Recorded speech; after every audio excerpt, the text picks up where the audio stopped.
श्रीमहागणाधिपतये नमः। सदाशिवसमारम्भां शङ्कराचार्यमध्यमाम् अस्मदाचार्यपर्यन्तां वन्दे गुरुपरम्पराम्। श्रुतिस्मृतिपुराणानाम् आलयं करुणालयं नमामि भगवत्पादशङ्करं लोकशङ्करम्। श्रुतिस्मृतिपुराणानाम् आलयं करुणालयं नमामि भगवत्पादशङ्करं लोकशङ्करम्। नारायणं नमस्कृत्य नरं चैव नरोत्तमं देवीं सरस्वतीं व्यासं ततो जयमुदीरयेत्। जय गुरुदेव।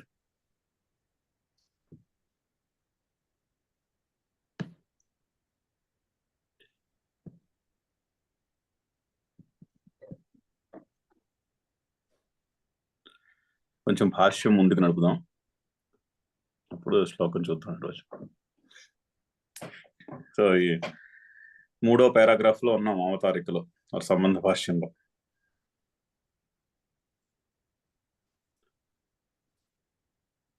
సో గుణాదికైః గృహీతః అనుష్ఠీయమానశ్చ ధర్మః ప్రచయం గమిష్యతి ఇది.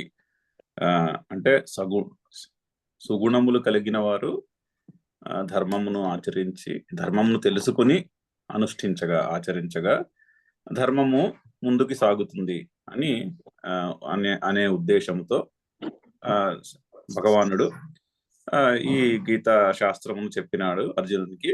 ఆ చెప్పినది వేదవ్యాసః సర్వజ్ఞః భగవాన్ గీతాఖ్యైః సప్తభిః శ్లోకశతైః ఉపనిబంధ. అందును తం ధర్మం భగవతా యథోపదిష్టం. భగవంతుడైన శ్రీకృష్ణుని చేత ఏ విధముగా చెప్పబడినదో అంటే యథాతథంగా,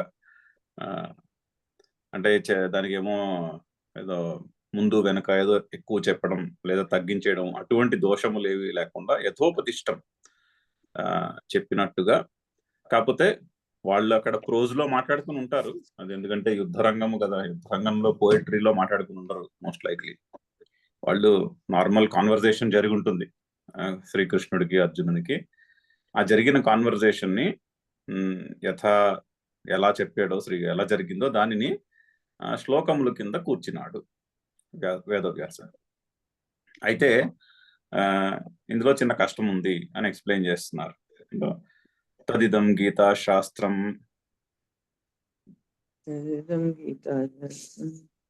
సమస్త వేదార్థ సార సంగ్రహభూతం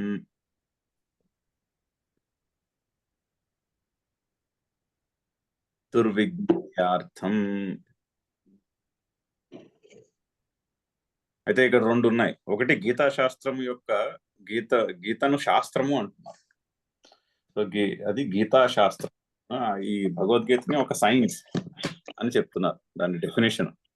ఇది ఒక సైన్స్, ఇది శాస్త్ర గ్రంథము అని శంకర్లు దాన్ని క్లియర్ గా డిఫైన్ చేస్తున్నారు. అంటే ఇదేదో మహాభారతం మధ్యలో ఉన్నప్పటికీ కూడా ఈ పోర్షన్ ఇది శాస్త్రము. అయితే దీనికి శాస్త్ర శబ్దానికి 2-3 అర్థాలు ఉన్నాయి. ఒకటి, శాస్త్రము అంటే వేదము అని అర్థం. అంటే బ్రహ్మసూత్రాల్లో సూత్రం వస్తుంది శాస్త్ర యోనిత్వాత్ అని. అంటే అక్కడ చెప్తున్న విద్య, బ్రహ్మసూత్రాల్లో చెప్తున్నటువంటి ఆత్మ విద్య అంతా కూడా అది శాస్త్రం నుంచి పుట్టినది అని అర్థము. అక్కడ శాస్త్రము అంటే వేదము అని అర్థం. సో శాస్త్రము అన్న ఆ పదానికి ఒక అర్థము వేదము. ఓకే. రెండవది శంసతి ఇది శాస్త్రం అని డెఫినేషన్ శాస్త్ర శబ్దానికి. శంసతి అంటే బోధించున్నది. ఓకే. ఇది బోధిస్తుంది అంటే జీవితం గురించి బోధిస్తుంది, కాబట్టి అది శాస్త్రం. అంటే మన వేదంలో ఉన్నటువంటి జ్ఞానకాండ దానిని రిఫర్ చేస్తున్నారు అనుకోవచ్చు. శంసతి ఇటి శాస్త్రం, అది ఒక అర్థం. ఇంకొక అర్థం ఉన్నది, శాస్తి ఇటి శాస్త్రం, అంటే శాసిస్తుంది, అంటే నువ్వు ఇలా చేయి అలా చేయకు అని క్లియర్ గా చెప్తుంది, కాబట్టి శాస్త్రం. అంటే వేదంలో కర్మకాండలో ఉన్న పోర్షన్ ఆ విధంగా డూస్ అండ్ డోంట్స్ కింద, లేదంటే ఒక పర్టికులర్ ఒక కర్మ చేయాలంటే, ఒక రిచువల్ చేయాలంటే ఆ రిచువల్ యొక్క ప్రొసీజర్ కింద ఆ విధంగా ఉంటుంది. అంటే నువ్వు ఇలా చెయ్యి అని శాసిస్తుంది. సో దానికుని అలా చేస్తుంది కాబట్టి కూడా శాస్త్రము అయింది అది. శాస్తి ఇది శాస్త్రము. సో మూడు అర్థాలు చెప్తారు శాస్త్ర శబ్దానికి. ఈ మూడింటికి ఫిట్ అవుతుంది. ఈ మూడు అర్థాలు కూడా భగవద్గీతకి సరిపోతాయి. ఒకటి వేదము, శాస్త్రం. ఇది వేదం. భగవద్గీత అంటే వేదము యొక్క సారం చెప్తున్నారు. అదే మాట. చాలా చక్కటి దాన్ని ఏమంటారు, చాలా గంభీరమైనటువంటి డెఫినేషన్ ఇస్తున్నారు గీతా శాస్త్రానికి. నెక్స్ట్ పదములో, సమస్త పదములో ఒకటి వేదము, ఇది. రెండు బోధిస్తుంది. అంటే ఏంటి? జ్ఞానము బోధిస్తుంది, ఆత్మజ్ఞానాన్ని బోధిస్తుంది కాబట్టి శాస్త్రము. మూడు శాసిస్తుంది. అంటే మనం ఏం చేయాలో, ఎలా చేయాలో కూడా చెప్తుంది. సో అందుకని దాన్ని శాస్తి ఇది శాస్త్రం అన్నారు. సో ఆ విధంగా శాస్త్రం, అందుకని అది గీతా శాస్త్రమైనది. ఒకటి. రెండు, ఎటువంటి శాస్త్రము? సమస్త వేదార్థ సార సంగ్రహభూతం. ఇది సమస్తమైన వేదముల యొక్క సారమును, అర్థమును సమరీగా బోధిస్తుంది. ఒక సారం అంటే వేదాన్ని అంతటిని పిండితే వచ్చినటువంటి సారము. ఇది చాలా, దాన్ని ఏమంటారు, మనము చాలా బాగా అర్థం చేసుకోవాల్సినటువంటి మాట. పైగాను మనం మోస్ట్లీ మనందరము వైదికులు, అంటే వేదము యొక్క ప్రమాణాన్ని నమ్మేవాళ్ళం. వేదంలో చెప్పినది ప్రమాణము అని అని అని అని నమ్మేవాళ్ళం మనందరం. సో మరి వేదములలో చెప్పిన దాని అన్నిటికీ కూడా సారము ఈ భగవద్గీత. సో అందులో చెప్తున్నది, ఇప్పుడు చెప్పబోయే మాటలు ఇంకా వస్తుంది. నెక్స్ట్ పారాగ్రాఫ్ లో వచ్చే డెఫినేషనే మనము సాధారణంగా మన ఎక్స్పీరియన్స్ లో ఉన్నదానికి విరుద్ధంగా ఉంటుంది చెప్పేది. కానీ వేదము యొక్క సారం అయితే భగవద్గీత అయితే వేదం యొక్క సారము. సో కొంచెం దీన్ని పరిశీలించి భగవద్గీత మనం చదువుతున్నప్పుడు ఈ మాట దృష్టిలో పెట్టుకోవాల్సినటువంటి మాట. వేదములు పైకి వేద మంత్రాలు పైకి ఏం చెప్తున్నాయి అనిపించినా కూడా వాటిలో ఉన్నటువంటి సారము మాత్రము ఇక్కడ చెప్తున్నటువంటి ప్రిన్సిపల్స్ కి విరుద్ధముగా వేదంలో ఏది కూడా చెప్పి ఉండదు అనేటువంటి ఒక భావం చాలా చాలా గట్టిగా చెప్తున్నారు. దాన్ని ఏమంటారు, చాలా బరువైనటువంటి పదము. ఈ గీతాశాస్త్రము వేదంలో ఏదో ఒక చిన్న పోర్షన్ యొక్క సారము కాదు, సమస్త వేదార్థ సార సంగ్రహభూతం. మొత్తము వేదము చెప్పిన దానికన్నిటికీ కూడా ఇది సమరీ.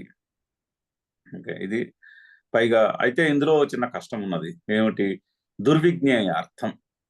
ఇది అర్థం చేసుకున్నట్టుకు కష్టము. దీని అర్థాన్ని మనము ఆ శ్లోకాలని చదివి శ్లోకాల యొక్క దాన్ని ఏమంటారు, స్పిరిట్ని అర్థం చేసుకోవడము చాలా కష్టమైనటువంటి పని. దుర్విజ్ఞేయార్థం. తదిదం గీతాశాస్త్రం.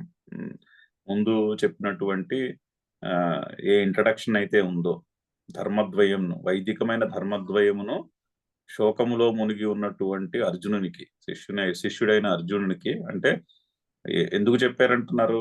అర్జునుడి గురించి చెప్పట్లేదు. భూతానుజిగృక్షయ, సమస్త ప్రాణులకు మంచి జరగాలనే సమస్త ప్రాణులను అనుగ్రహించాలనే కోరికతో పరమాత్మ అర్జునుడిని నిమిత్తముగా చేసుకుని ఈ శాస్త్రమును బోధించినాడు. పైగా ఈ శాస్త్రము సమస్త వేదార్థ సార సంగ్రహపూర్వము. అట్టి ఈ శాస్త్రము దుర్విజ్ఞేయార్థం, తెలుసుకున్నట్టుకు కష్టమైనది. ఎందుకు కష్టము అంటే, మనము చూస్తూనే ఉన్నాం, బోల్డ్ అన్ని బుక్స్ ఉంటాయి భగవద్గీత. బోల్డ్ అంతమంది దీని మీద వ్యాఖ్యానాలు రాశారు. బోల్డ్ అంతమంది దీనిని వారి మతమునకు అనుగుణముగా దీన్ని ఇంటర్ప్రెట్ చేస్తున్నారు. అద్వైతులు అదే భగవద్గీతని ఇంటర్ప్రెట్ చేశారు, ద్వైతులు అదే భగవద్గీతని ఇంటర్ప్రెట్ చేశారు. సో ఎవరికి అర్థమైనట్టు వాళ్ళు దాన్ని ఇంటర్ప్రెట్ చేస్తున్నారు. పైగా ఎవరి ఇంటర్ప్రిటేషన్ చదివినా ఇది బాగానే ఉంది కదా అనిపించవచ్చు కూడా. దేనికి, ఏ పుస్తకానికి ఆ పుస్తకమే కాంప్రిహెన్సివ్ గా ఉన్నాయి అనిపించవచ్చు. సో అసలు యాక్చువల్లీ అయితే ఇన్ని వ్యూ పాయింట్స్ వచ్చేస్తే అన్ని పాయింట్స్ ఆఫ్ వ్యూలోనూ ఏది ప్రామాణికము, ఏది సరైనది అని తెలుసుకోవటం కొంచెము కష్టం. ఇది మనందరి ఎక్స్పీరియన్స్ లోనూ ఉన్నదే. మీరు 3-4 భగవద్గీత పుస్తకాలు చదివితే చాలా క్లియర్ గా తేడాలు కనిపిస్తాయి. అయితే ఇప్పుడు మరి చెప్తున్నది మాట ఏమిటి అన్నది తెలుసుకుందుకి కొంచెము కష్టం అవుతుంది అని, అందుకని ఆయన ఏం చేస్తున్నారో చెప్తున్నారు. చదువుదాం నెక్స్ట్. తదర్థావిష్కరణాయ అనైకైః వివృత పదార్థ వాక్యార్థ న్యాయమపి అత్యంత విరుద్ధానేకార్థత్వేన లౌకికైః గృహ్యమాణం ఉపలభ్య అహం వివేకతః అర్థనిర్ధారణార్థం సంక్షేపతః వివరణం కరిష్యామి. అయితే స్క్రీన్ మీద శ్లోకం కనిపించట్లేదండి. అవునా?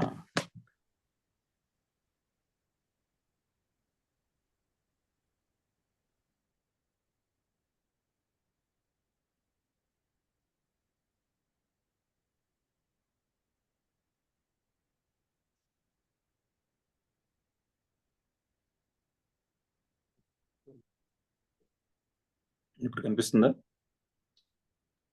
లేదు, ఇంకా భాష్యమే ఉంది. భాష్యమే చదువుతున్నాం, శ్లోకం కాదు. భాష్యంలో ఓకే. భాష్యంలో ఉన్నాం. ముందు భాష్యం, నిన్న భాష్యం ఎక్కడ వదిలేసామో ఆ పారాగ్రాఫ్ లో ఉన్నాం. ఓకే. నిన్న వేదవ్యాస సర్వజ్ఞ భగవాన్ గీతాఖ్యై సప్తభిః శ్లోకశతై ఉపనిబబంధ అక్కడ ఉన్నాం పారాగ్రాఫ్.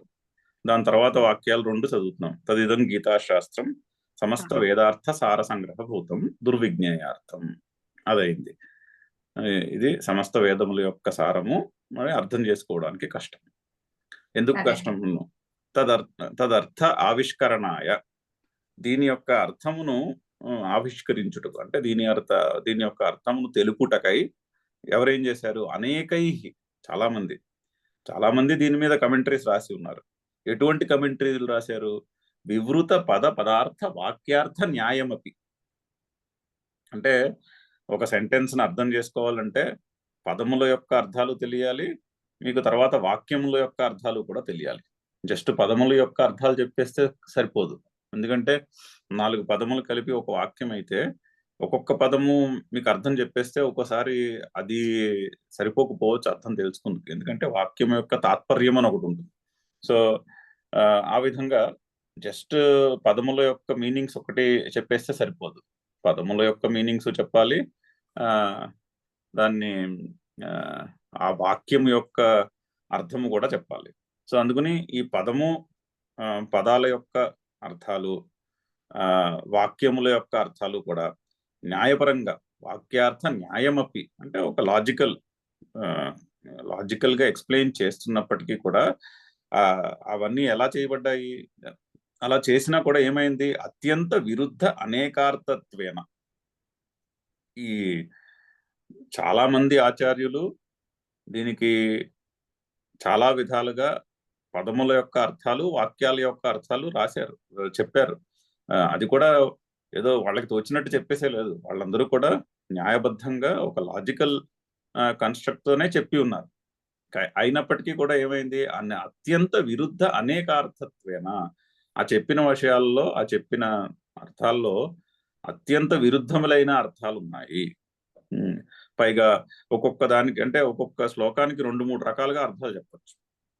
పైగా మీరు ఇక్కడ చెప్తున్న అర్థము ఇంకొంచెం ముందుకెళ్ళాక వేరే శ్లోకం వచ్చినప్పుడు అది ముందు చెప్పిన శ్లోకాన్ని కాన్ఫ్లిక్ట్ చేస్తోంది, ముందు చెప్పిన శ్లోకానికి విరుద్ధంగా ఉందే అని కూడా అనిపిస్తూ ఉంటుంది చాలా చోట్ల. సో ఆ విధంగా ఉన్నటువంటి అర్థాలు ఉన్నాయి. ఇక్కడ ప్రివలెంట్ గా ఉన్నటువంటి ఇంటర్ప్రిటేషన్స్ అన్నీ కూడా అత్యంత విరుద్ధ అనేకార్థత్వేన, వాటన్నిటికీ అటువంటి క్వాలిటీ ఉన్నది. ఆ విధముగా ఉన్నటువంటి అర్థాలను లౌకికై గృహ్యమాణం ఉపలభ్య, జనులకు జనుల దగ్గర ఉన్నటువంటి ఆ జనులకి అందుబాటులో ఉన్నటువంటి ఈ గీతాశాస్త్రం యొక్క అనేక ఆచార్యులు చెప్పినటువంటి అర్థములలో ఇటువంటి కష్టం ఒకటి ఉంది అని గ్రహించి, లౌకికై గృహ్యమాణం, ఇది అందరికీ అందుబాటులో ఉంది అని చూసి, ఉపలభ్య అంటే అని నేను గమనించాను అంటున్నారు. అంటే నలుగురు దగ్గర ఉన్నటువంటి అర్థాలు, దీనికి ఇంటర్ప్రిటేషన్స్ అత్యంత విరుద్ధములుగా ఉన్నాయని గమనించి, అహం నేను అంటే శంకరులు వివేకత అర్థ నిర్ధారణార్థం సంక్షేపత వివరణం కరిష్యామి. అంటే అర్థ నిర్ధారణార్థం, అసలు ఇందులో భగవానుడు చెప్తున్నటువంటి ఎసెన్స్ ఏమిటి అని నిర్ధారించుటకై సంక్షేపత వివరణం కరిష్యామి, సమరీగా నేను అంటే ఎంత సంక్షేపముగా వీలైతే అంత సంక్షేపముగా, మరి దాన్ని పీకి లాగకుండా ఎంత సంక్షేపముగా వీలైతే అంత సంక్షేపముగా నేను వివరణము దీనికి చేయబోతున్నాను. వివరణం కరిష్యామి. మరి ఏ విధంగా అర్థాన్ని నిర్ధారిస్తున్నారు అంటే వివేకంతో ఈ చెప్పినటువంటి శ్లోకాల యొక్క అర్థాన్ని నిర్ధారణ చేయుటకై నేను వివరణము చేస్తున్నాను, సంక్షేపముగా వివరణం చేస్తున్నాను. ఆ వివేకత అన్న మాట చాలా ముఖ్యం. అంటే గీతాశాస్త్రంలో వివేకము ప్రామినెంట్ గా ఉంటుంది. ఇక్కడ ఆ వివేకము మీకు కనిపిస్తూ ఉంటుంది. ప్రతి శ్లోకం యొక్క అర్థంలోనూ కూడా ఎంతో వివేకవంతమైనటువంటి ఆలోచన, ఒక ఆత్మానాత్మ వివేకము, ఏది ఆత్మ ఏది అనాత్మ, ఏది పెర్మనెంట్ ఏది ఇంపర్మనెంట్, అటువంటి వివేకము ఉంటుంది. అటువంటి వివేకముతో కూడినటువంటి ఒక పద్ధతితో అర్థాన్ని నిర్ధారించుటకై నేను సంక్షేపముగా వివరణము చేస్తున్నాను అని చాలా చక్కటి ఆయన చేయబోయే ఎఫర్ట్, అంటే మనం ఇప్పుడు చదవబోయే దానికి చాలా చక్కటి ఇంట్రడక్షన్ అయింది. అసలు గీతాశాస్త్రము ఎందుకు చెప్పారు, ధర్మద్వయాన్ని చెప్పారు, ఎందుకు చెప్పారు, శోకమోహంలో మునిగి ఉన్నటువంటి వారి కొరకై అర్జున్ని నిమిత్తముగా చేసుకుని ఈ ఈ గీతాశాస్త్రము చెప్పారు. ఇది వేదముల యొక్క సారము, దీన్ని అర్థం చేసుకోవడం కష్టము, ఎందుకంటే రకరకాల వాళ్ళు రకరకాలుగా దీని యొక్క అర్థాన్ని రాసిపెట్టారు. అది నేను గ్రహించి వివేకముతో అసలు అర్థం ఏమిటి అని నిర్ధారించుటకై నేను సంక్షేపముగా వివరణము చేస్తున్నాను అని ఆయన చేయబోతున్నానికి చాలా చక్కటి ఏమంటారు అవతారిక. అయితే నెక్స్ట్ శ్లోకం చూద్దాం. నెక్స్ట్ వాక్యం చూద్దాం భాష్యంలో. నెక్స్ట్ పారాగ్రాఫ్ ఇక్కడ ఉంది. తస్యాస్య గీతాశాస్త్రస్య సంక్షేపతః ప్రయోజనం పరం నిశ్రేయసం సహేతుకస్య సంసారస్య అత్యంతోపరమలక్షణం. చాలా చక్కటి ఎక్స్ప్లెనేషన్. కొంచెము ఇక్కడి నుంచి కొంచెము ఈ పారాగ్రాఫ్ అయితే కొంచెము దాన్ని ఏమంటారు, గంభీరమైనటువంటి విచారము. మనకి ఫస్ట్ చదివినప్పుడు పెద్దగా ఇది నచ్చకపోవచ్చు కూడా, ఒక్కసారి కష్టంగా ఉంటుంది అర్థం చేసుకోవడం. కాకపోతే దానికి ఒక టేస్ట్ డెవలప్ చేసుకోవాలి. ఇటువంటి దాన్ని ఏమంటారు అనాలిసిస్ కి మనం ఒక టేస్ట్, ఇప్పుడు చూడండి, కాఫీ మొట్టమొదటిసారి తాగినప్పుడు నచ్చకపోవచ్చు, కానీ 4 సార్లు తాగిన తర్వాత ఆ కాఫీలో రుచి అలవాటు పడుతుంది. ఆ విధంగా ఇది కొంచెము దాన్ని ఏమంటారు ఒక కరక్కాయ లాంటిది, కొంచెం కష్టంగానే ఉంటుంది దీని యొక్క సారాన్ని పట్టుకోవడం. కాకపోతే ఎందుకంటే అది ఆ విచారం అలా ఉంటుంది. ముందు చెప్పారు కదా వివేకత చేస్తున్నాం అంటే, ఆ వివేకము చాలా ప్రధానంగా ఉంటుంది. సో ఆ పైగాను ఆ చెప్తున్నటువంటి వివేకము మనము రోజువారీ చేస్తున్న దానికి విరుద్ధంగా ఉన్నట్టు కూడా అనిపిస్తుంది. సో అందుకని కొద్దిగా ఆ దానికి ఒక టేస్ట్ డెవలప్ చేసుకోవాలి. ఇటువంటి విచారానికి మనము ట్రైన్ చేసుకోవాలి. దీన్ని కొంచెం జాగ్రత్తగా పట్టుకుంది. నేను సాధ్యమైనంత వరకు చెప్తాను, బట్ అంతా నేను సరిగ్గా చెప్పగలనో లేదో కూడా నాకు తెలియదు. నాకు తెలిసినంత వరకు చెప్తాను, బట్ దాన్ని ఏమంటారు, ఆ టేస్ట్ అయితే డెవలప్ చేసుకోవాల్సి వస్తుంది. సో తస్యాస్య గీతాశాస్త్రస్య, ఈ గీతాశాస్త్రం యొక్క సంక్షేపత ప్రయోజనం పరం నిశ్రేయసం అంటున్నారు. దీని యొక్క ప్రయోజనము అయితే ఈ గీతాశాస్త్రం యొక్క ప్రయోజనం ఏమిటి? పరం నిశ్రేయసం. నిశ్రేయసము, రెండు పదాలు ఉన్నాయి, ప్రయోజనము, నిశ్రేయసము. బాగా అర్థం చేసుకోవాల్సినటువంటి పదాలు. అయితే ప్రయోజనము, ఫలము అని రెండు ఉంటాయి. ఓకే, ఇక్కడ గీతాశాస్త్రంలో వస్తాయి, ఈ మనకి భగవద్గీత శ్లోకాల్లో కూడా వస్తాయి ఈ పదముల యొక్క రిఫరెన్స్.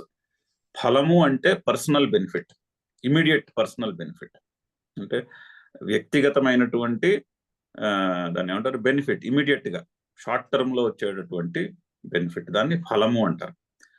ప్రయోజనము అంటే కొంత వ్యక్తిగతమైనటువంటి దృష్టిని పక్కన పెట్టి ఒక బ్రాడర్ ఇంపాక్ట్ అనుకోండి. ప్రయోజనము అంటే ఒక బ్రాడర్ పర్స్పెక్టివ్ లో చెప్తున్నటువంటి ఇంపాక్ట్. అసలు గీతాశాస్త్రము ని మనం అధ్యయనం చేస్తే కాలక్రమేణా అంటే ఏమవుతుంది అంటే దాని యొక్క ప్రయోజనము. ఫలము అంటే ఇమీడియట్ గా వచ్చే పర్సనల్ బెనిఫిట్ అనుకుందాం. సో ఫలము, ప్రయోజనము అని రెండిటికి కొంచెం తేడా చెప్తున్నారు. అంటే ఇంపాక్ట్, బెనిఫిట్ అనుకోవచ్చు ఇంగ్లీష్ లో చెప్పుకుంటే. తెలుగులో అంటే వాటికి ఒకటి ప్రయోజనము అంటే వ్యక్తిగతమైనటువంటి ఆలోచన తక్కువ, బట్ అండ్ లాంగ్ టర్మ్ లో ఉంటుంది. ఫలము అన్నది పూర్తిగా వ్యక్తిగతమైనది, షార్ట్ టర్మ్ లో ఉంటుంది. ఈ రెండింటికి కొంచెము దాన్ని ఏమంటారు, చిన్న వ్యత్యాసము చూపిస్తున్నారు. వస్తుంది, ఫల శబ్దం కూడా వస్తుంది ఈ పారాగ్రాఫ్ లో కొంచెం ముందుకు వెళ్ళాక. సో ఫలము ఒక కాంటెక్స్ట్ లో వాడితే, ప్రయోజనము ఒక కాంటెక్స్ట్ లో వాడతారు. అయితే గీతాశాస్త్రం యొక్క ప్రయోజనము పరం నిశ్రేయసం. నిశ్రేయస్సు అంటే మోక్షము, నిశ్రేయసము అంటే మోక్షం. మనకి ఫస్ట్ పారాగ్రాఫ్ లో కూడా వచ్చింది అభ్యుదయము, నిశ్రేయసము అని. అభ్యుదయము అంటే మెటీరియల్ ప్రోగ్రెస్, నిశ్రేయసము అంటే మోక్షము. మోక్షము అంటే దుఃఖము యొక్క కంప్లీట్ నివారణ, దుఃఖము లేకుండా అగుట. అయితే నిశ్రేయసానికి ఆయనే చాలా చక్కటి నిర్వచనం చెప్పారు చూడండి. సహేతుకస్య సంసారస్య అత్యంత ఉపరమ లక్షణం, అది నిశ్రేయసం అంటే.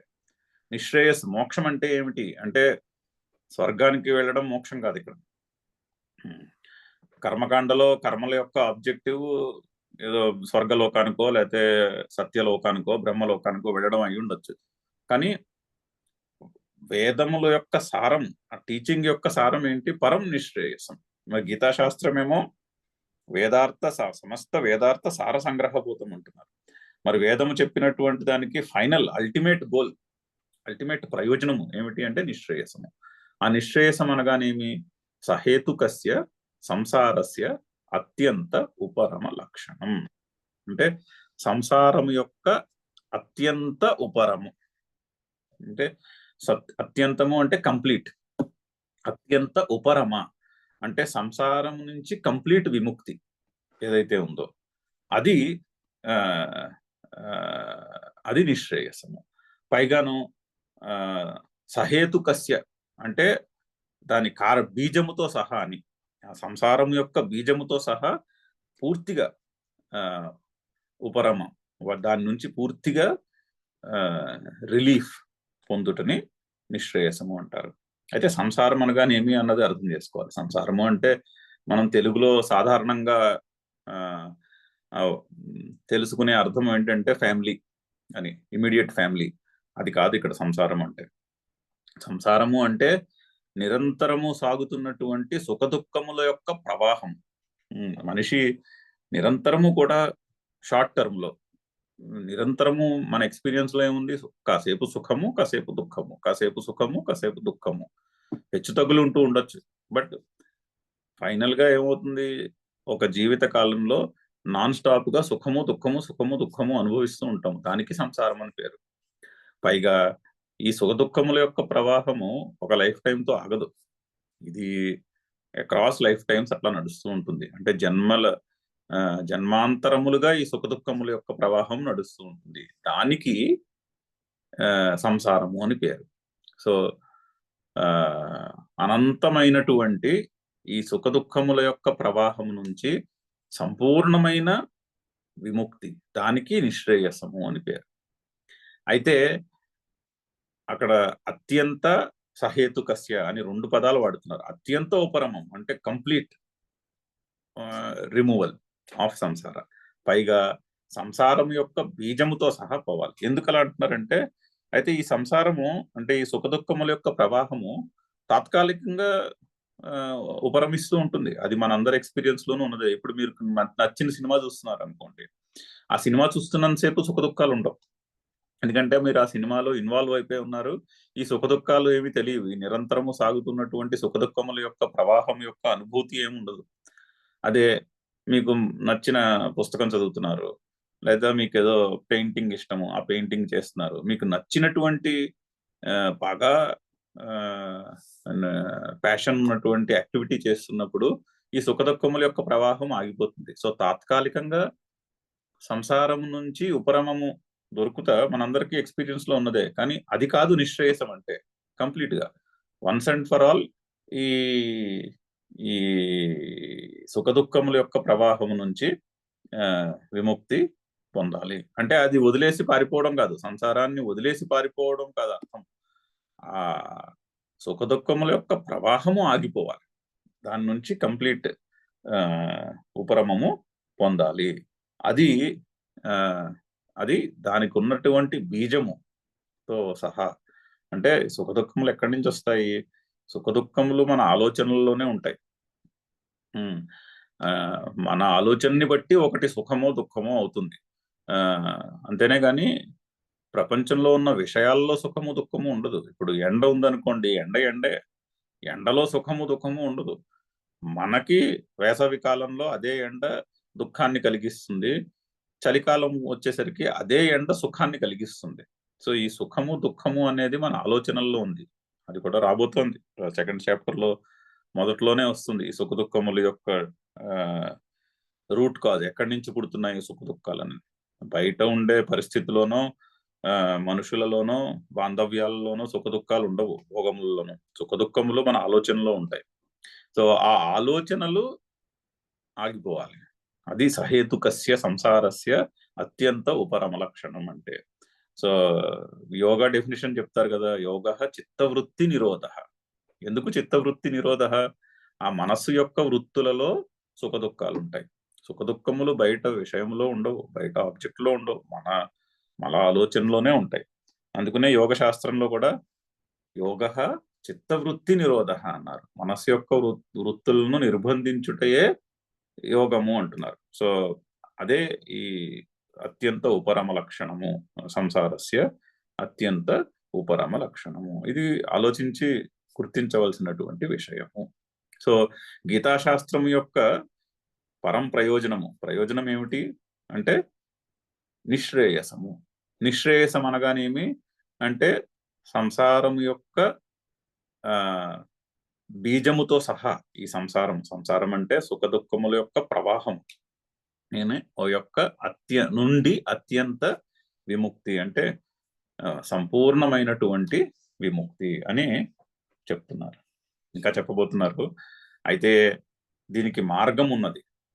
మరి వైదికము ధర్మద్వయము అని చెప్తున్నారు కదా, ప్రవృత్తి లక్షణము నివృత్తి లక్షణము అని 2 చెప్తున్నారు. ఆ ప్రవృత్తి నివృత్తి లక్షణములు కలిగినటువంటి 2 రకములైనటువంటి వైదిక ధర్మము ఈ సంసారం యొక్క అత్యంత ఉపరమానికి ఏ విధంగా తోడ్పడుతుంది అన్నది నెక్స్ట్ సెంటెన్స్ లో వస్తుంది. అది మనము నెక్స్ట్ క్లాస్ లో చూస్తాం. ఈ రోజుకి ఈ గీతాశాస్త్రము 2 ఇంపార్టెంట్ పాయింట్స్. 3 ఈ గీతాశాస్త్రము సమస్త వేదార్థ సార సంగ్రహ భూతము. వేదములు చెప్పే సమస్త వేదములు అంటే అన్ని వేదములు చెప్తున్నట్టు ఫైనల్ గా ఏం చెప్పదలుచుకుంటున్నాయో చెప్పదలుచుకుంటున్నటువంటి అర్థమును కుదించి చెప్పినటువంటి శాస్త్రము ఈ గీతాశాస్త్రము ఒకటి.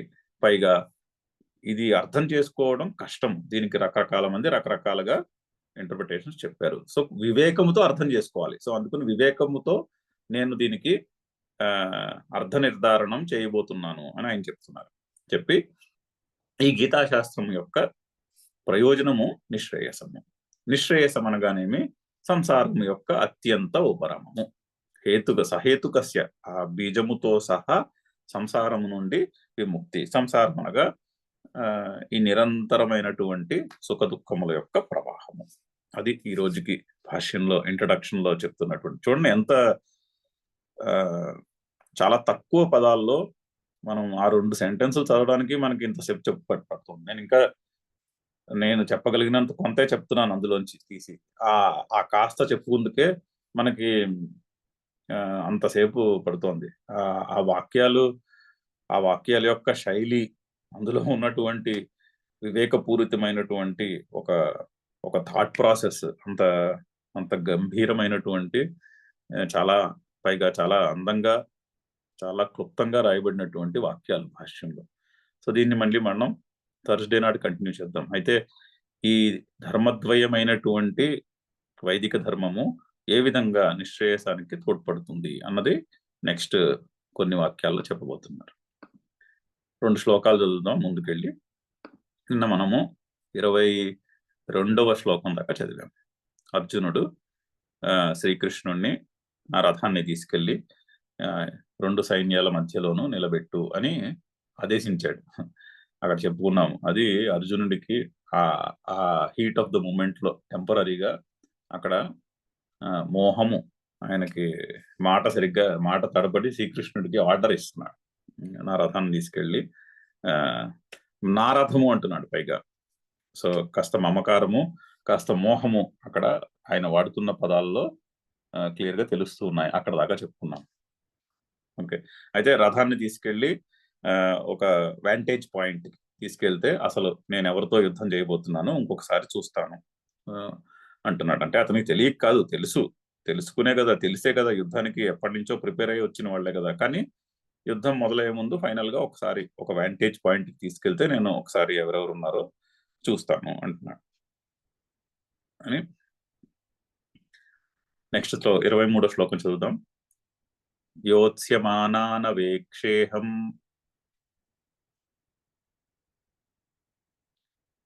య ఏతేత్ర సమాగతాః ధార్తరాష్ట్రస్య దుర్బుద్ధేః యుద్ధే ప్రియచికీర్షవః.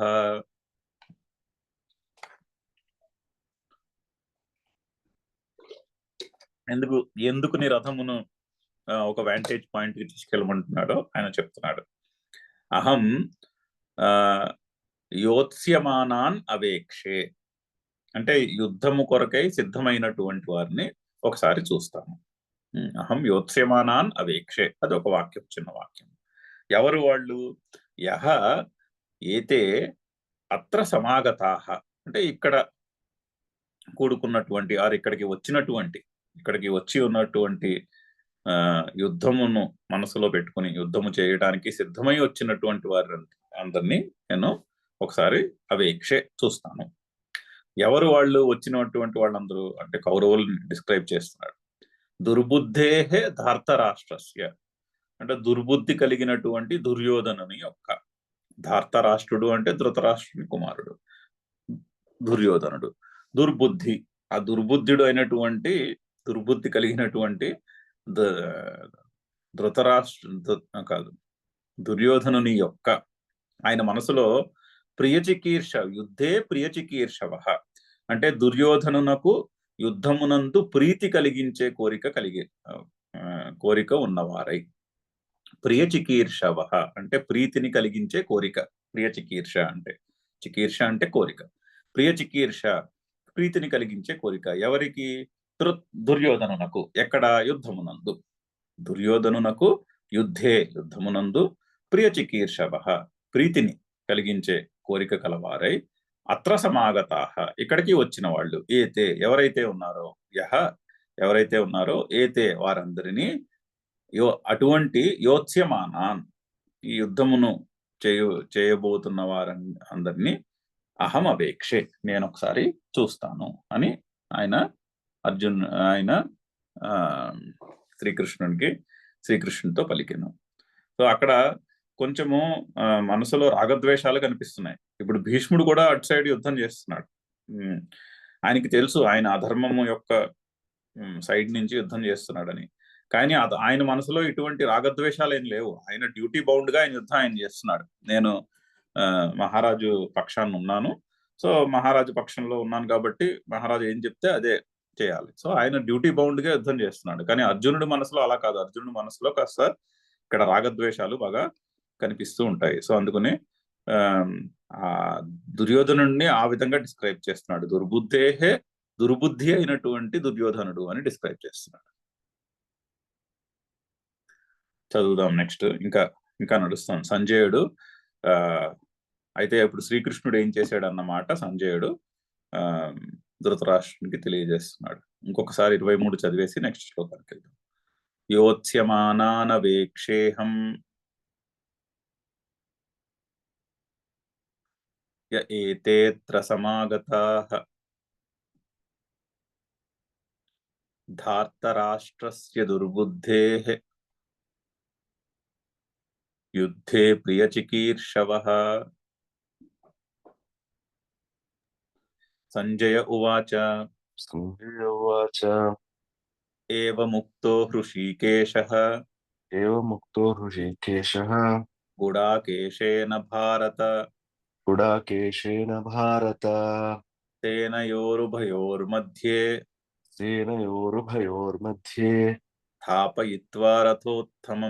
స్థాపయిత్వా రథోత్తమం భీష్మద్రోణ ప్రముఖతః సర్వేషాం చ మహీక్షితాం ఉవాచ పార్థ పశ్యైతాన్ సమవేతాన్ కురూనితి.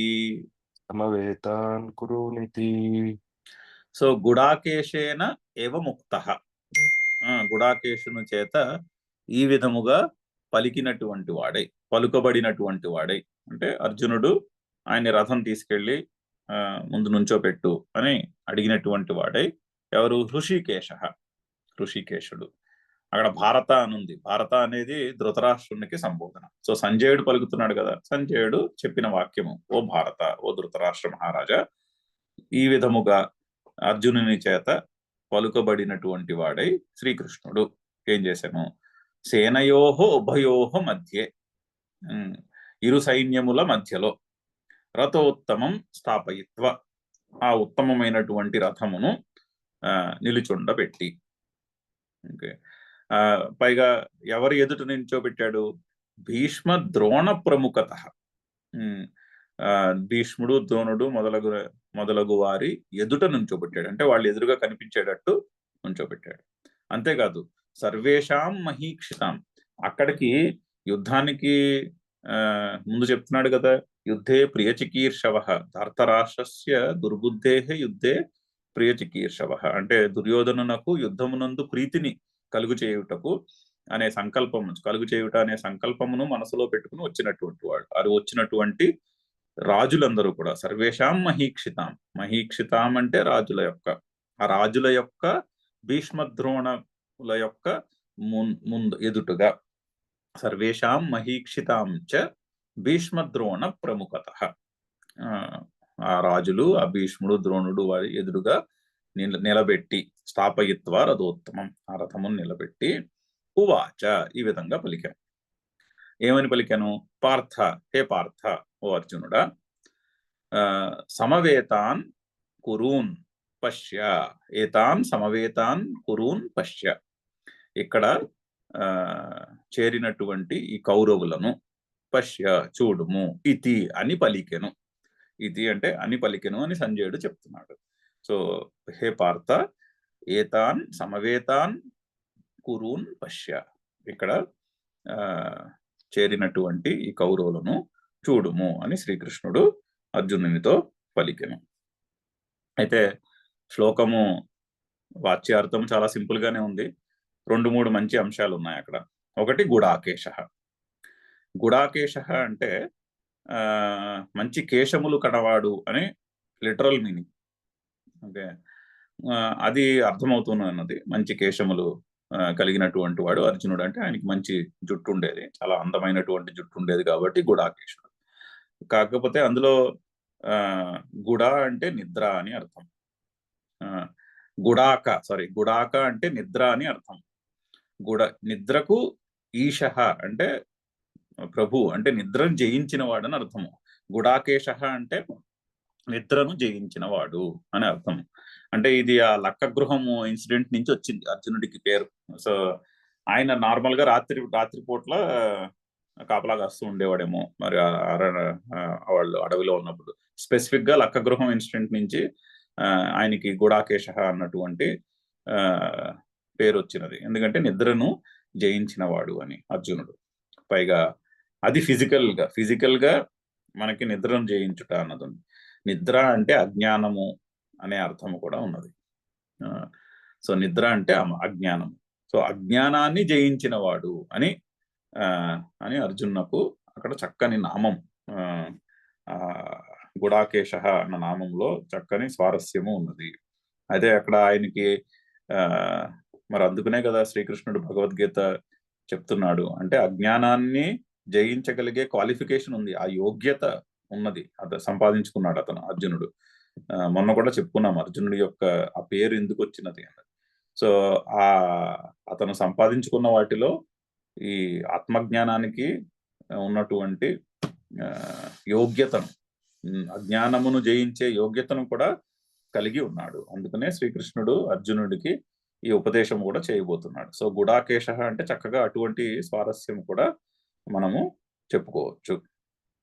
అయితే ముందు శ్లోకంలో నిన్న కూడా చెప్పుకున్నాం, ముందు శ్లోకంలో ఆర్డర్ చేశాడు భగవానుడిని అర్జునుడు, నా రథం తీసుకెళ్ళి అక్కడ నుంచోపెట్టన్నాడు. అక్కడ 22వ శ్లోకంలో ఆయన వాడిన వర్బ్ స్థాపయ, అచ్యుత మే రథం స్థాపయ అంటున్నాడు. నా రథాన్ని నిల్చోపెట్టని ఆర్డర్, అది ఆజ్ఞలో వాడతారు ఆ వర్బుని. సో ఆజ్ఞ ఇచ్చినా కూడా భగవానుడు రెస్పాండ్ అవుతున్నాడు ఆ విధంగా. అంటే భగవంతుని యొక్క ప్రేమ ఎటువంటిదో కూడా ఆ శ్లోకంలో మనం స్వారస్యం చెప్పుకోవచ్చు. భగవంతుని యొక్క ప్రేమ ఈ అహంకార మమకారములకు అతీతమైనది.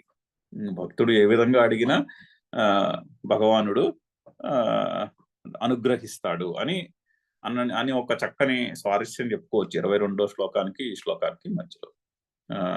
అదే చాలా చోట్ల అంటే భక్తి సూత్రాలు అటువంటి చోట్ల అదే చెప్తాయి. ఇక్కడ భగవద్గీతలో కూడా ఏ యథా మాం ప్రపద్యంతే తాన్ వ్రజామ్యహం అని చెప్తాడు. ఏ భక్తులు నన్ను ఏ విధంగా కోరితే నేను ఆ విధంగా అనుగ్రహిస్తూ ఉంటానని చెప్పబోతున్నాడు. ఆ శ్లోకం రాబోతోంది. యోమే భక్త సమే ప్రియ అని కూడా చెప్పబోతున్నాడు. ఎవరైతే భక్తుడో అతడు నాకు చాలా ప్రియుడు అని కూడా చెప్తున్నాడు. అయితే ఆ భక్తుడు యొక్క క్వాలిఫికేషన్స్ కూడా చెప్పబోతున్నాడు. 7వ చాప్టర్కి వచ్చేసరికి, మనం భక్తి యోగానికి వెళ్ళేసరికి అక్కడ భక్తుల యొక్క క్వాలిఫికేషన్స్ కూడా చెప్తాడు. సో ఇది ఒక చక్కని స్వారస్యం 22-24 శ్లోకాల మధ్యన. సో భగవంతుని యొక్క ప్రేమ ఎటువంటిది అన్నదానికి చక్కని స్వారస్యం కూడా చెప్పుకోవచ్చు. శ్లోకం అయితే వాచ్యార్థం అయితే చాలా సింపుల్ గానే ఉంది. ఆ రథాన్ని 2 సేనల మధ్యన నిలబెట్టి ఇదిగో ఇక్కడ ఉన్నారు వీళ్ళందరూ, ఈ కౌరవులందరూ యుద్ధానికి వచ్చారు అని చూపిస్తున్నాడు శ్రీకృష్ణుడు. ఒక్కసారి మళ్ళీ శ్లోకం చదువుదాము. సంజయ ఉవాచ ఏవముక్తో హృషీకేశః గుడాకేశేన భారత సేనయోరుభయోర్मध्ये స్థాపయిత్వా రథోత్తమం భీష్మద్రోణ ప్రముఖతః సర్వేషాం చ మహీక్షితాం ఉవాచ పార్థ పశ్యైతాన్ उवाच पार्थ पश्यैतान् సమవేతాన్ కురూనితి. समवेतान् कुरूनिति। ఇక్కడతో ఈరోజు ఆపుతాము. ఓం పూర్ణమద పూర్ణమిదం పూర్ణాత్ పూర్ణముదచ్యతే పూర్ణస్య పూర్ణమాదాయ పూర్ణమేవావశిష్యతే. ఓం శాంతి శాంతి